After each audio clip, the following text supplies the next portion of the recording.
If you want to close your eyes and say, what would a beautiful place look like, and open your eyes, this would be it. The natural landscape, the birds, the flowers, the animals, all in unison, and people that are here. It's truly a remarkable place.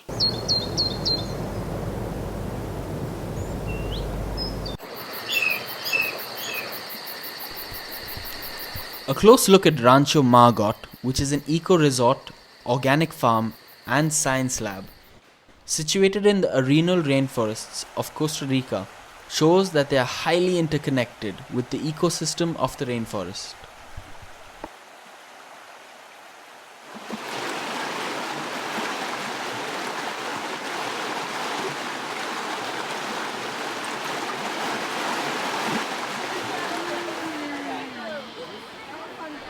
These students are on the lookout for decomposing leaves during an eco-literacy workshop in Rancho Margot in order to extract useful bacteria from the leaves, which can be used for various processes in the ranch.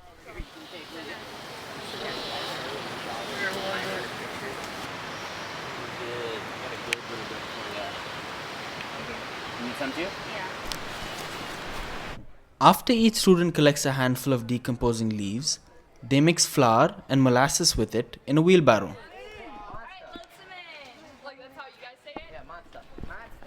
They fill a bucket with the mixture and tamp it down. And then they seal the bucket airtight to let the anaerobic bacteria reproduce. The rainforests aid the precipitation cycle.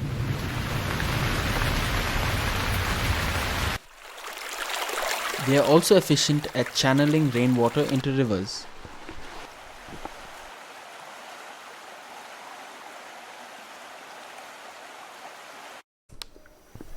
A tree like this can retain a huge amount of water, which evaporates into the air, aiding the precipitation cycle.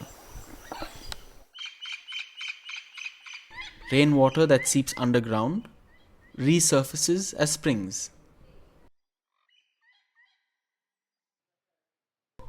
Rancho Margot is one of the few places in the world where people leave a zero carbon footprint.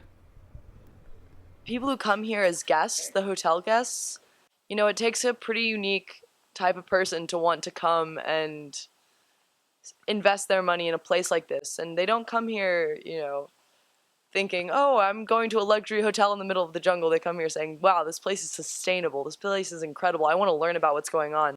I think the farm's amazing. I love the fact that it has a whole bunch of resources and it's able to use all of them in a different way, such as the water and being able to reuse the manure. Yeah, I just love it. I love the fact that it's very go green, and being someone from the city, it just makes you rethink about how we use our sources and how wasteful we kind of are. Water sources, I think, is a great example.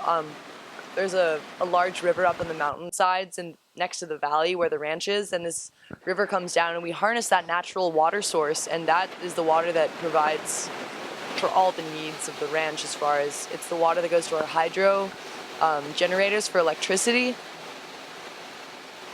It's the water that we drink. It's the water that goes to all the hoses that feeds it, that water gives water to the animals, everything. All this water comes from this river source up in the mountain, and it's amazing because this river is naturally falling, naturally moving down the mountain, which builds up pressure, builds up gravity to where we don't need to use water pumps.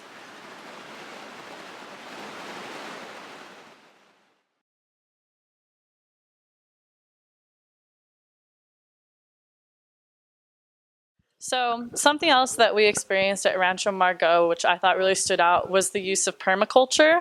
And permaculture is the idea that you're creating a sort of permanent agriculture, one that is sustainable and you can take from cradle to cradle. So examples here that I thought really stood out was using the animals. I mean, they don't just use the animals for the meat and for their byproducts like milk and eggs, but they also use the manure. They'll take that manure here, and it either can go two directions. I've seen it to where they will send it to a methane digester, so that manure is now an input for the methane digester.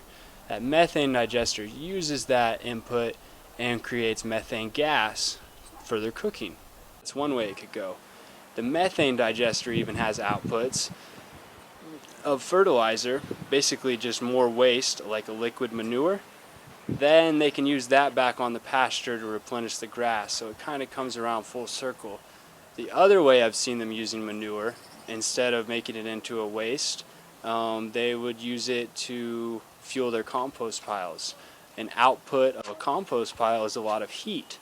So not only would they use the compost to apply back to their gardens to maintain fertility, but they're taking the output of heat from that compost pile and they're heating their hot water. So as you can see, outputs of one element are becoming inputs of another.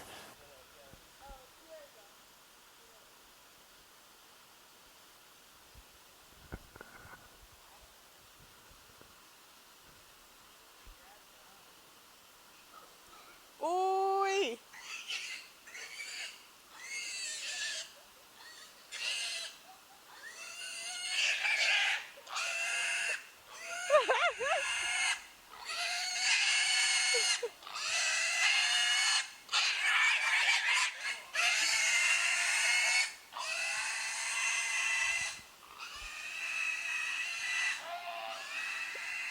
There are many ecosystems within what we do at Rancho Margot. And when we talk about permaculture, we talk about design, we talk about how things work together. And, and I think that at Rancho Margot is one of the few places that I know where you have so many things working together using gravity to go ahead and have natural processes that take place where each one feeds the other. So it's a very sustainable type of development.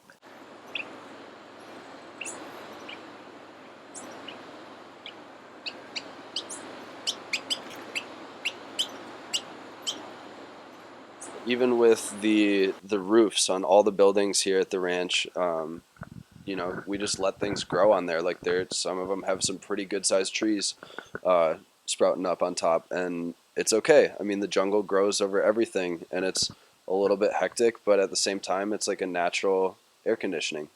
One of my favorite things is the green roofs. That's something that, back in the States we talk about a lot and we learn about it, but we don't actually see it put into action. And so I thought it was really cool. I mean, you look around here and there's green on every single roof, and it's a good way to cool down the homes without having to pay for the electricity. So it makes it more sustainable and eco-friendly.